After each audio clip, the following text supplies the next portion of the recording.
Thank you. Let's call this Parks and Recreation Advisory Commission meeting to order. Have all postings been done in accordance with the regulations? Yes. Roll call.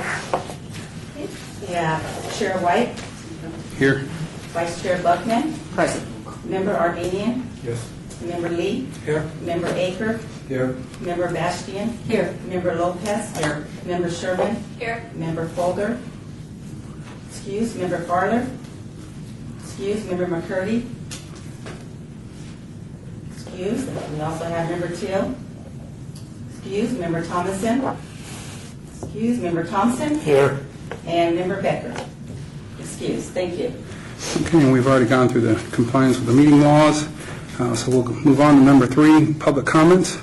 Public comments during this portion of the agenda must be limited to matters on the agenda for action. If you wish to be heard, give your name for the record. The amount of discussion as well as the amount of time any single speaker is allowed may be limited. Is there anyone here for the public comment portion? Hearing none, we will move to number 4, for possible action to approve the final minutes by reference of regular meeting of April the 2nd, 2013. Any discussion? Motion to approve as written. Motion has been made and seconded. All in favor? Aye. I abstain, I wasn't here. Thank you. All opposed? The ayes. To abstain because I was not here. Okay. Okay, thank you.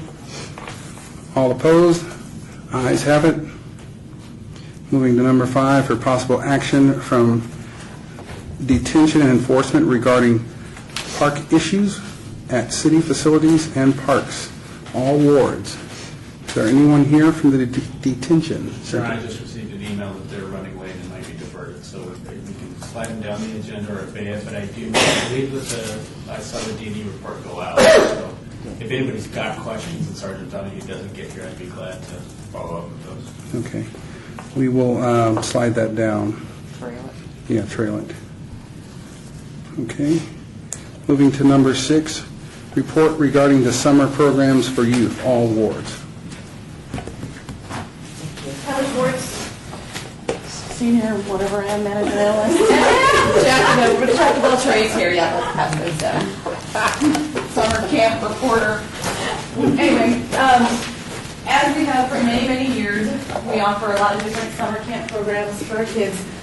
2 of our centers, for the past several years, Mirabelli and Veterans Memorial, have decided to do things a little bit differently than the other centers. And what they do is they offer specialty camps. They're a little bit more expensive than our regular traditional camps, but what they offer is several different curriculums every week. So if a child is interested in possibly acting or singing, there may be something like that for them. Or there could be sports academies and things. So both of those centers offer those. They're extremely popular, so much so that we actually do have waiting lists for both of those centers. And our waiting list has a waiting list. So we're very happy about that, because we can only take so many kids. But then the rest of our centers do have the traditional summer camp, which offers different sports, different games for kids, and it's from 7 a.m. till 6 p.m. We just like helping out the parents. It's what we feel is a pretty reasonable price. It's $75 per child for the entire week, and it does go throughout the whole summer. We try to take them to our different pools. As some of our field trips, we used to offer a lot of other kind of field trips when we had a lot more money. But we do try to give them at least a nice enrichment program that does keep them occupied throughout the summer months and give them something to do while their parents have to work. So the other thing that we do offer that's in this catalog is we offer a lot of aquatics programs. And there's a ton of Learn to Swim programs at all of our pools. And in addition to that, they do offer some swim camps as well, as we also have some special events for aquatics, so that's kind of fun for families. Our pools are pretty crowded. And as Mike told you last week, Garside Pool is down right now, but it'll be up next year. So that'll be another one of our pools that will have a lot of Learn to Swim programs. And we're definitely positive it's going to be a good experience for that neighborhood, because they haven't had a nice pool in a really long time. And if you do have any questions feel free to ask me. But like I said, this brochure right now contains everything that's Learn to Swim, aquatics, and camps. We are producing another summer brochure that has the rest of our classes, and that should be out hopefully by the end of next week. So at the next meeting, I'll bring that along as well. Yes. Who comes up with these just for fun type classes? All of our coordinators. Okay, so it's usually just at each location, they think of something. Yep. We have very, very clever coordinators. Oh, yeah, and they like to, cute. right, and they like to think of fun names and just different things that they think the kids would like to do. And obviously, they're extremely popular. Great job, good job. Any other questions for Kelly? Yeah, your counselor and training program, are you having good response to that, your CIT? That one, that's a Jim or Lion question. I'm not positive. You know, the CIT program, not, how do I say that? When I was younger, they were very, very popular, and I don't know if the change in teenage demographic or the availability of jobs or the fact that there are other jobs out there that are higher paying and volunteerism and kind of entry level is not the same. Or it could very well be just the nature of the city as we're so concentrated on our programmatic efforts. But our counselor and training program is not. It's one of those programs that we look at every year and we think more of a historical approach is we should continue to provide that transition from teenage into the workforce. But the reality is it's not a real, there's no waiting list for it. And I'm very surprised because usually that leads to a much better. The dynamics of recreation have changed. We really see it in aquatics, particularly now with Wet and Wild opening. And we've always found it in aquatics with our lifeguards because the pools are more lucrative positions. They can work for tips. And for our late teen lifeguards, obviously there's a different lifestyle associated with the casino pool than it is our pool. But now that Wet and Wild is back, we've kind of forgotten about this for the last 10 years, and it was really my career, but Wet and Wild is a real challenge to quality lifeguarding for us, as well as competing with the other municipalities. But we're seeing I think, truthfully, the diversity of opportunities for some teenagers in this town is they're not looking at the parks and recreation field like they once were. They're finding other jobs that are just as attractive. Thank you. Any other questions, Yep. Chair. Commissioner? Question on these, are there any age restrictions on certain programs? For instance, like the seminar regards to Broadway acting, do they have a range of ages? I don't have that program in front. Almost all of our programs for youth have some level of age qualification for them, just to make sure that our children are age appropriate. We don't want teenagers in mommy and me type classes. That one's not right in front of me, but they almost all have age variation. I think most of our camps are. Most are 5 to 11, Yeah. except for 5 and a half to 7 exceptions for. Kids camp 6 to 11, camp 12. Yep. Thank you.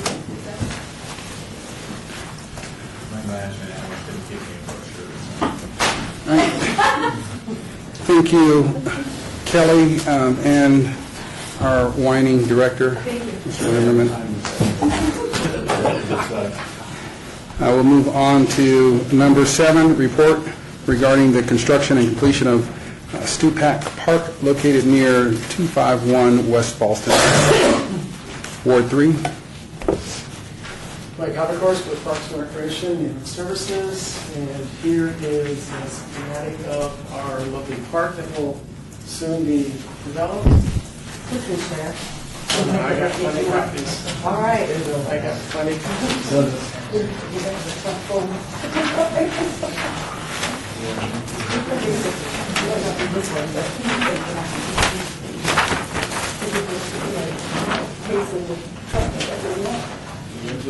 Such a small site.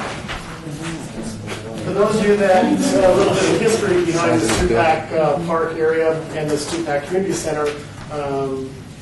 A while ago, we had a park at the Stupak area, and we had an old recreation facility. Well, we had funds for the community block grant, and we actually tore down the park, and we got ready for a nice, beautiful building. And that building has since been constructed, and we tore down the old park, or the old facility, and that is now just vacant, fenced off, and we're preparing to build this park. So that's been vacant for about 1.5 years, 2 years now, and the community is anxiously waiting for this park. So The designers in-house designed something, went through a couple, renderings, a couple different modifications. So we're really looking forward to this park being done. It's going to be going to council next week on the 15th. And the base price of the park is low $1 million, so it's a really nice construction. And we're going to be putting in a small artificial turf soccer field there, just a mini field to get that community active in the different sports arenas. Also a splash pad is going to be there, a couple small pavilions, picnic table area and seating area. There's also going to be a swing set and 2 play structures. We wanted one for the small tot individuals and one for the older generation, the teens, because they would probably want to do some type of activity there also. So this is a really neat park that is going to be constructed, and the staff at the recreation facility are looking forward to this also. And they've been involved with the design and the concept. I like to see trees. Really neat concept. Yes. What are these green things on the bottom next to the... Those are trees. You can sort of Trees or bushes. I took one for my vice chair. You can sort of see the sidewalk at the very bottom on both the right and left-hand side. The sidewalk is a traditional 4 foot, but then when you get to the park, it ends up being 8 feet. And that is the new construction model for any, they want a nice wide walking path with trees and whatnot. Just that new walk area. But anyway, all new, even the Stupak Community Center in Bear Valley, they have that nice wide sidewalk for pedestrians to be walking to and from. This project is going to be starting in July and should complete January of next year. So it's great. Are you using the deep trash cans? There are a couple going in there, yes. Commissioner? Where is the parking going That is another issue at Stupak. There will be no parking for this park. When you look at this, probably that first where those round trees were on the bottom, that's where the parking used to be at the old facility. That will no longer be there. We are looking desperately on different areas where we can expand the parking lot. Lonnie, any words on that? I would just say that we never consider parking when we build sports fields. You know that. Sometimes we'll build a level field with no parking. I know. Pocket parking with no When we parking. did our is tour, right it in was line. the issue, and I said, I guess it wasn't resolved. Parking's not really on the amenity list for Sure, some. why? Thank you. Commissioner? I think it also historically, this was considered, really was considered a pocket park, a neighborhood park. So the idea was walking, it really was for the immediate neighborhood. So the concept is, of course, anybody can go to a public park, the concept is to get the neighbors to walk in to some green space, because when you look at the master plan for park acreage in this community, it's pretty zig, it's pretty low. So that was the point, was to get some green space, some tree canopy, some activity space for the community. But I also noticed, and I have to ask this question, I guess there's no restroom either, right? No, they're in the bottom right-hand side. You can sort of see that one diamond-shaped pavilion. That's a water fountain. Everything is plumbed, though. Everything, though, is plumbed, to answer your question. It is plumbed for future construction of a restroom area in that area. But right, there was just no funding. Because I can't take my grandkids to a splash pad if they don't have to use the restroom. I found that out. Mr. Chairman, if I could too, conceptual sometimes are a little bit misleading in the size and scope. Is we have to remember for those that have been around Stupak, because this park is the footprint of the old Stupak building. So while it looks like a full-size soccer field, the soccer field equivalency that you're looking at is about the size of an indoor soccer complex. And the park itself will be catering to the younger participant, a safe place for children to play with their parent. We're not going to have organized soccer and practice, and if we do, it'll be the youth biddings versus what we typically have. So the footprint itself is very, very small, and I thought during the daytime hours, just use the facilities at the center across the street. And Lonnie, yeah, the facility's right across the street, and it has 2 parking spots there. So, are you going to use some type of language to make it attractive, the green, like a green park, or state, no energy, you're not driving to it, use your bicycles, or? Not at this time, we haven't had any. I don't work for a PR company. Committee, we're working on other projects with our pools and stuff. This has not been a. I would suggest putting a spin on it, because otherwise it's going to be a negative conversation before it becomes negative. Good point. Chair White, Yes, Commissioner. has there been any discussions about what the name of this park? Stupak Park. It will remain Yep. Stupak Park. Yes. And the Stupak family is, just for general information, is still involved in the old, or in the, with Deb and at the community center. They've added some, they're still involved in the programming and helping out, with the Christmas activities and turkey giveaways and stuff. So that they're still involved. Commissioner? Is the Stupak Recreational Center still functioning very well? Is it well attended? Yes. If you ever drive by there, that parking lot is constantly filled. When we do the groundbreaking, Kelly, I'll have to get everyone to, if you would like to attend that. I called Deb, I says, Deb, when is a time frame that the parking lot is available? She goes, from 1 to 2 on Wednesdays and Thursdays. So the groundbreaking is probably going to be within that window of time. Exactly. So yes, it is very well heavily attended. The library there is, they say statistically that the number of books that they give out is comparable to any other library in the valley. So it's, that is even doable. It was beautiful when they built it. And Yes. I'm glad to hear that it's flourishing. Any other questions? Thank you very much. We're moving on to number 8, report regarding the construction of a skate park at Justice Marion E. Levitt and J.C. Community Park located at 2100 East Street, Lewis? East Street, Lewis. St. Louis. St. Louis, okay. Avenue, Ward 3. I don't read abbreviations. Did we ever get an electronic rendition of that skate park that we asked about at the last, or 2 meetings ago? This is the same. Did you want the actual, I think this one here does not have a rendering of the specific design and the ramps and so forth of the skate park itself, but you can see the placement of it. I can talk to the design team and get more specifics on that, because I'm sure they've been working with staff on Joey with the old Extreme Work Commit that used to put on a lot of skate parks activities. They've been heavily involved with the design of that skate park.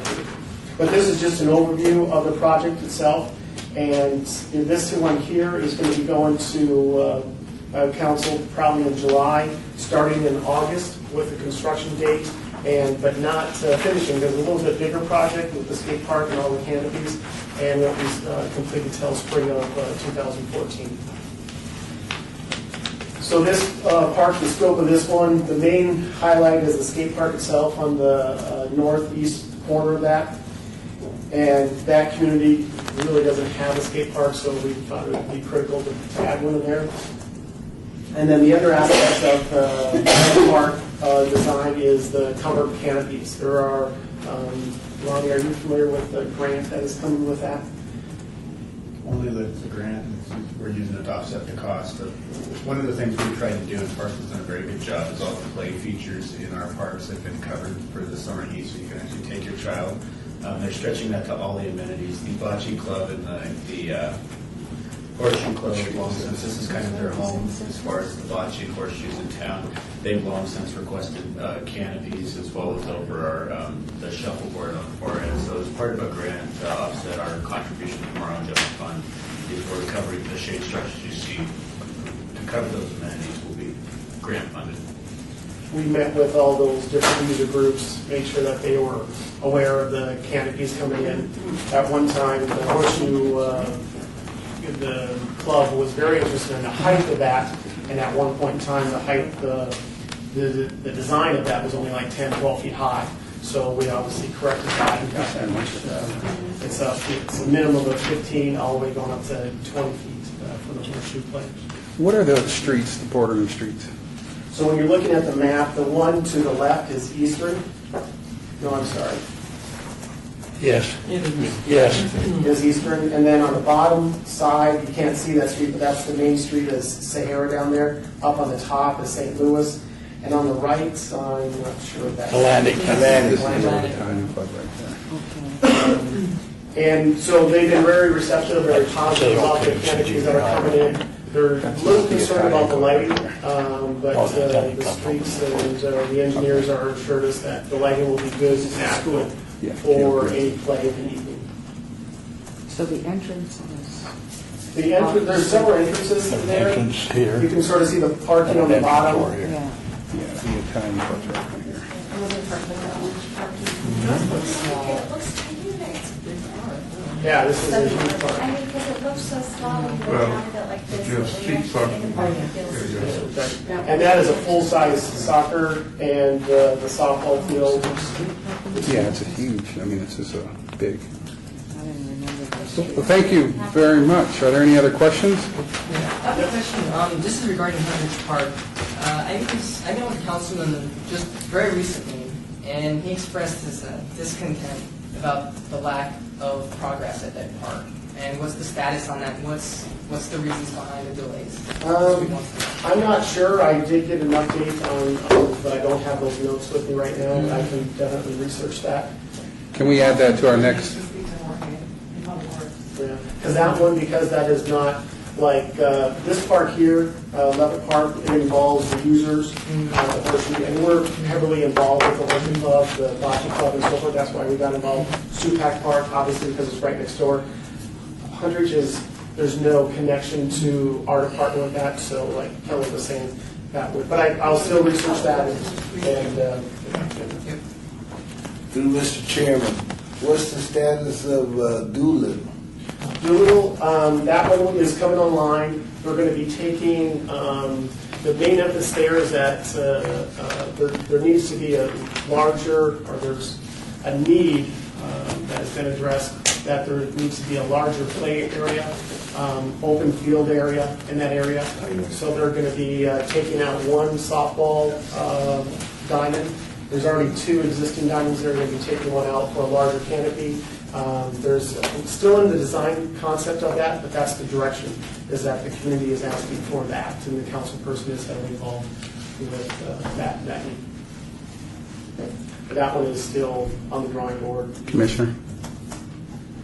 Getting back to the skate park, Yep. is there going to be any fencing around that at all, or is that just going to be an open pit, 24 hours a day? No, it's not an open pit area. It's more of a flat. There's different elevations with that, but it's not like a swimming pool. But I'm not sure on the fencing, but I can research that one. There's an existing fence around this park. Yeah, the exterior, Mike, for sure, the interior Yeah. would be the question. Thank you. Any other questions? Commissioner? Could you refresh my memory? What was the projected groundbreaking on this park? It's going to be in July. Yes. Well, we're going to be starting construction in July, so it's going to be between May 15th and July. We haven't set that. We actually have a meeting next week with individuals to discuss that groundbreaking. Between 1 and 2. Between who? On Thursday, Yeah. Wednesday. The council liaisons Okay. and Diane, our public information officer, and then Christy, she's the individual that puts on all of our different groundbreaking meetings. Okay, thank you. Yep. Thank you very much. If there's no other questions, we'll move on to number 9, report from Deputy Director regarding administrative issues, all wards. I have all kinds of great stuff. Not necessarily an administrative issue, but want to remind everybody that El Dorado Days has started, and it's officially started because the golf tournament was last Saturday, and that everybody knows that's the most important aspect of any function of the golf tournament. But the gist of the presentation is 16th through 19th. For those of you that may have come in from the east, you'll see that the rodeo ring is pretty close to finishing the construction. Obviously, Councilman Ross, all the council people in there are huge supporters, but particularly near and dear to Councilman Ross's heart. my due diligence on, we again are hosting the mayor's conference, which is, in my notes here, June 21st to 24th, and we're always in dire need of volunteers. If anybody is interested in volunteering for any aspect of that, the contact is Jack Essinger. It's 229-6629. And again, that's the mayor's conference, so all the different cities' respective mayors are meeting here at Mandalay Bay. And our management analyst is heavily involved with that, so you might have the privilege of working with Kelly. Quickly, just as an update, we're soliciting bids and want to start construction this summer at All-American Park. We're converting that from natural grass to artificial grass. We know we'll have enough money for a minimum of 2 fields. We're hoping to have enough money to convert all the natural grass to synthetic for turf. And that's really from a programmatic and a maintenance perspective. If you're going to play football, we'd rather it be artificial because it's so hard to maintain. Additionally, we're soliciting bids for 2 fields at KZ to replace the artificial turf. It's very, very near the end of its lifespan. And 2 soccer fields at Ed Fountain. For those of you who have been on the board a while, you realize those were the first places the city began to experiment with artificial. And the intensity is heavy in all those areas, so we're starting that transition. With that, the Highland Games and the Pirate Festival Highland Games have taken place at Tule Springs, and the Pirate Festival was last weekend at Lorenzi Park. Both were very successful, and the weather has been perfect for our outdoor events, so that was kind of a nice thing. Lonnie? Yep. The Ed Fountain Park, I was over there, and they have a BMX track. Has that been part of any of our reports? It hasn't. They're independently operated via a contract. We can ask them to come in. They do a very good job, and they're one of the few BMX in town. We have just a managerial relationship, and if you'd like it, we can certainly get that. I just hadn't been that deep into the park. Yeah, they really fly under the radar. They don't pose a lot of. They work with us well when we have big tournaments. They've never been a hindrance. Sometimes when you have multiple aspects or amenities in a park, they can be a hindrance. They've been great folks to work with, but we can certainly bring them in if there's a curiosity to it. But I don't think in the history of Parks and Rec Board we've ever had them come in and talk. So we can agendize that. Corporate Challenge is winding down for your calendars. Closing ceremonies will be a week from Saturday at the Stratosphere Pool from 11 in the morning until 2 in the afternoon. We're doing something a little different. But the Stratosphere has been a big supporter this year, and it's 11 to 2. For those of you that are looking for the pool, it's actually on the 2nd floor of the Stratosphere. It's its own deck. And just an FYI, the most important Corporate Challenge event of all 33 events this weekend, that would be the golf event. I think that's all I have, although I probably need. I know Commissioner Thompson spoke to me, and he's got a letter that he wants for the record from senior softball, so I may have comment on that. But that concludes my report. Thank you. Are there any questions for Lonnie? Hearing no questions, we've trailed number 5, report and possible action from detention and enforcement regarding park issues at city facilities and parks. Lonnie, would you like to speak on that on their behalf? We have, to the best of one of the things we've seen, and just because this will probably become more apparent because it has some media appeal to it, but many of you might have seen the referee that was recently killed by a player in Salt Lake City. Coincidentally, we're seeing some of that same escalation in our park in the last month, and 2 in the last week. We had a referee players follow a referee to the car, and a marshal intervened and actually had to pull his taser. And nothing came of it, and we as the programmers have put the leagues on notice and suspended the respective parties and entire teams. Last week we had 2 mothers after the State Cup soccer get in a fight. They refused to press charges, but they got in a pretty significant altercation at Betty Wilson. And at the same time that was going on, we had a referee and an adult Hispanic soccer league at Doug Selby Park. So the timing is interesting because we just had the death in Salt Lake City, but we've had 3 significant instances, and 2 in the past week, 3 in the last month. Just so the Park and Rec Commission knows, is from a programmatic standpoint, we take pretty much a zero policy. If it's Bob that Bob has the interaction, Bob is finished. If the league organizer won't give us his name, then the team is finished. We're getting some pushback from the league organizers because we are so stern on it. But when you really put it in perspective of loss of life or great bodily harm, is we're telling them they can't come back. So because that's a pretty strong stance, at some level there will be pushback, because there will be, anytime you take action against an entire team or entire league, there's obviously people who weren't involved with that behavior that will be affected. And Lonnie, excuse me, just because I have some preview to it, is because a coach and a parent came through the temporary protective order process, my mediation program, and it's still available for anyone in Clark County as a free service. I would encourage you guys to use that as part of your ADR when you're looking at those disputes, because it's free, and you can do a referral process that forces them on your end to go, and they get out of it whatever they get, but you can make it part of your referral where they have to go sit down and talk. Commissioner? The question is whether the leagues are required to have a marshal present, for... Our current policy, and it's something we look at, is if a tournament has more than 250 players per field, so that sounds like a lot, but when you have an 11-field complex and 2,000 people is not a lot of people at Kellogg's or Betty Wilson or Majestic, we require the tournament organizer to provide unarmed security, because there's only so many marshals that are patrolling so many acres of 133 sports fields, plus all the additional city facilities. Anytime one of the things we struggle with departmentally is anytime you bring in another security force, is sometimes you can be adding to some of the issues out there, depending on the degree and the maturity of an individual, compiled with the degree of maturity of a lot of the sports parents and players. So it's one of those issues where you often have to weigh, is it in the best interest?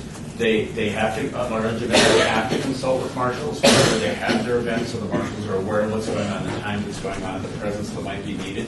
The only event that we require the marshal is right now it's the Mayor's Cup, only because it's our event, and typically we have our electeds and other city dignitaries there, and we want that presence. But the marshals, I think sometimes lost with the expectation of the marshals is they have every city facility and every city park, both active and passive, to pay attention to. So we place a lot of responsibility on our league organizers, but no, the marshals are not required to be there. Thank you, Commissioner. I want to commend you on taking that zero tolerance and setting boundaries with consequences. And I don't think enough people talk about how important that is, and I just want to commend you on taking that action.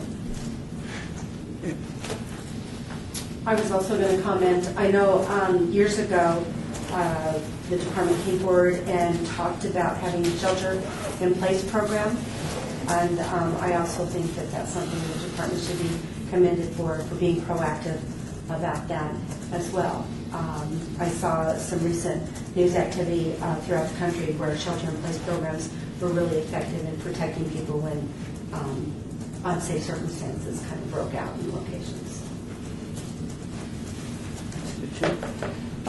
Lonnie, elaborate a little bit. So the offender is suspended for a minimum of 2 years, and that's about the extent of what I can get right now.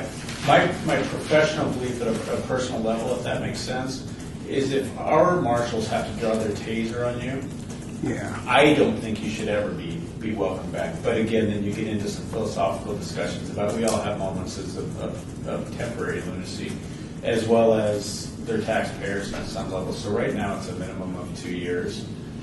Typically what you see though, and I know Mike and some of our league organizers can talk, is myself as a parent, when I lose my cool, it would never go to the effect that the marshals would even have to be called out of the meeting. So they're more of our frequent flyers. It's not necessarily the most well-behaved leagues that bring us some of these issues. But right now it's 2 years. We push for it, depending on it. Obviously the individual who draws a taser is a little bit different than two moms who get in a fight in the parking lot. There really are different things. The two moms the marshals responded to because of the fight in the parking lot. The individual and the officers, they actually walked up on the officer in the parking lot after he had addressed another issue. And I think, each instance needs to be looked at individually and contextually. But right now it's a 2-year minimum. But depending on it, we can make, very much like ADA rulings, is we'll make individual decisions based on the circumstances. But we really try to be strict. Just our marshals, it's a tough job, and I don't think anybody appreciate all the different behaviors that happen in a park. Just to pass this park without adding sports to it, there's a lot of different things that go in the park. So when you add the sports component to it, we have, most of our league organizers are very, very cooperative, however. If picking on Mike, if I recall, for Little League, they are just as supportive of us addressing that and actually typically take action themselves before. Our suspension has very little to do because they've already suspended. The one thing that is a little bit different is Mike might have a player, or the soccer league might have a player that's only using Doc Romeo, and he suspended them from the participation there. We're taking it a step farther. That player, Bob, let's pick on Bob because he's such an outstanding citizen and it would never happen. But if Bob's a soccer player at KZ in an adult league, it's more of a trespass. We trespass him from the city facilities, as he can't just jump in another league at Ed Fountain because we talked to that league organizer. That's what really that was my follow-up question. Are you tracking them some way We so that I do. can I move think to the another reality team? too, though, is and I realize we're on the public record, but we have to speak in realities too. Is there's some 50,000 participants in our league. We do our best to patrol that, but it's impossible for us to look at every roster of all the participation of every league that's out there. But we do our best to put it out there and let them know that Bob's been put on suspension, and here's the consequences if we catch Bob showing up in another league. Question, is there an appeals process or a panel? There's no panel. There is an appeal process. They have, Jim, I think they have a week from a decision that's been made out there to protest that, and there's a small fee associated with that, so we just don't have all of our decisions called into question. Has to be, I believe the check comes in for $200 for us to hear the appeal. We get very few appeals. We get a lot of complaining, but when it comes down to it, is typically when we take that kind of aggressive action, it's substantial. We're not real willy-nilly about it. If there's an argument at a softball game and somebody gets thrown out, that's kind of the nature of softball. People argue and umpires have the right to throw them out, so we don't get involved in that. However, when it transcends to the parking lot or marshals being called, but when it comes to the sports office, which is heard by the deputy director and the manager and the director. Can we see them? Not them, not the paperwork, them, not the paperwork.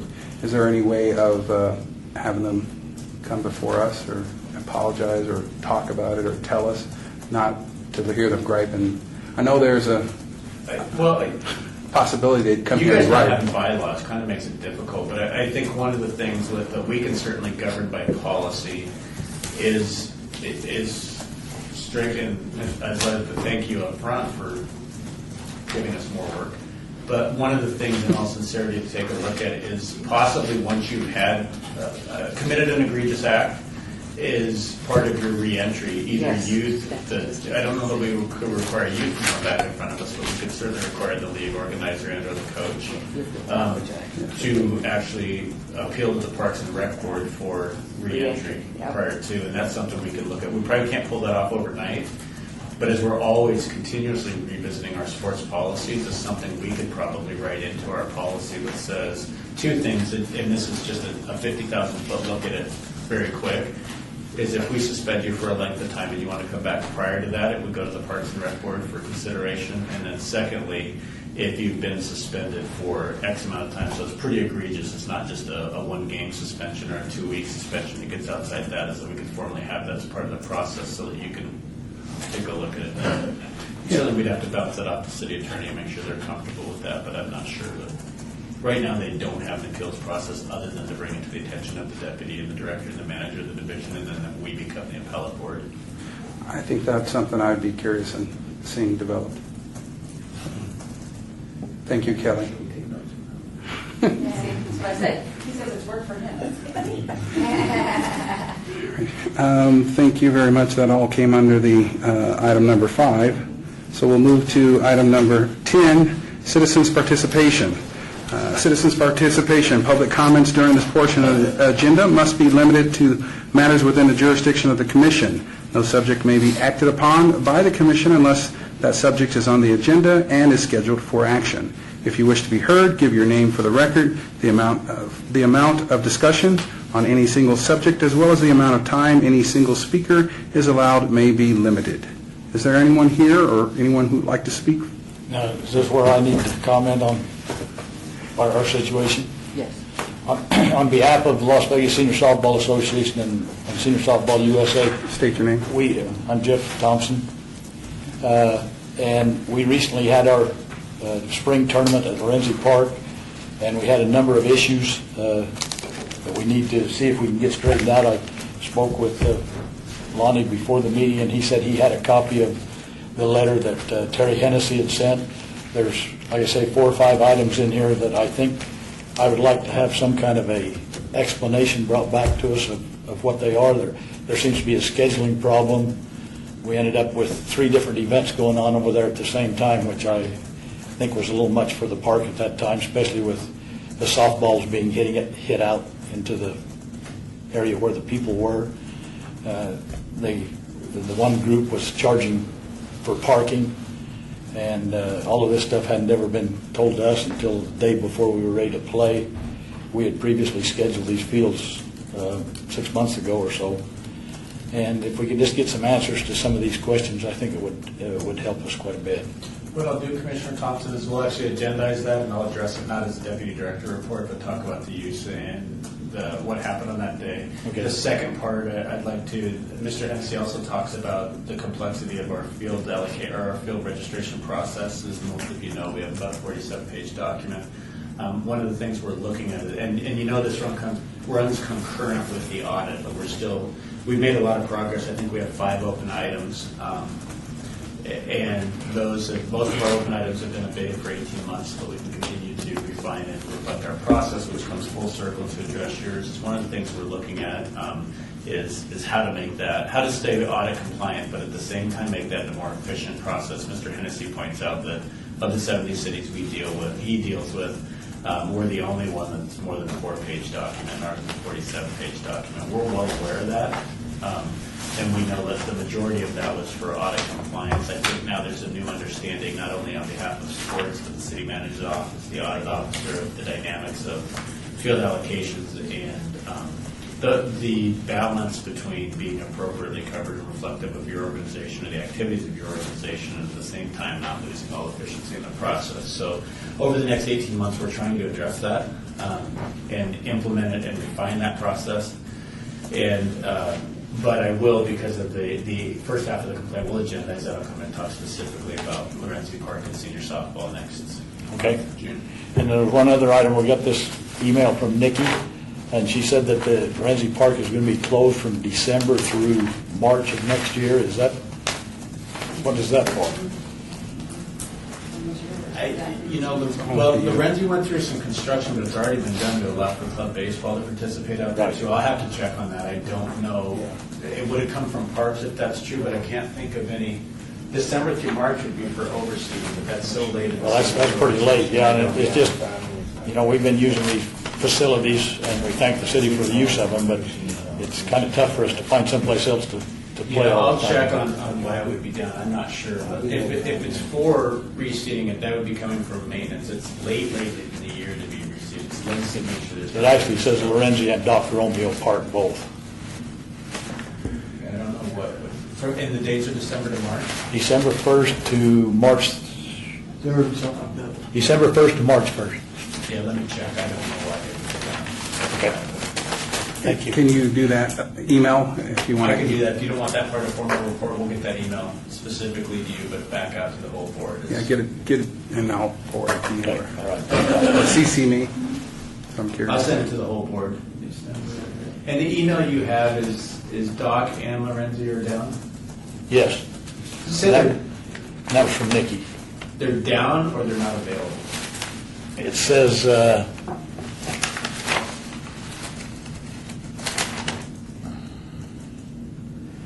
below is the status of the facilities for the spring 2013 season. If you see them on the fields, using the fields, please call our office.